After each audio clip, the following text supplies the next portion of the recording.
Kerajaan Nepal komited dan terus menyediakan persekitaran pelaburan yang kondusif dengan membukukan infrastruktur, mempercepatkan proses kelulusan pelaburan serta memastikan kemudahan asas seperti tenaga, air mencukupi untuk pengguna industri. Kami juga akan terus bekerjasama rapat dengan agensi persekutuan dan pihak industri bagi memastikan pembangunan ekonomi negeri dapat dicapai secara seimbang dan secara mampan.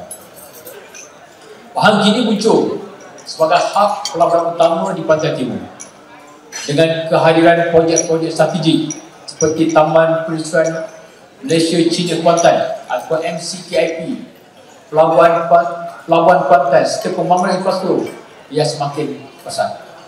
Dan peluang pelaburan ini bukan sahaja membawa manfaat kepada ekonomi kerajaan negeri tetapi juga membawa ruang pekerjaan dan meningkatkan taraf hidup rakyat di Pahang.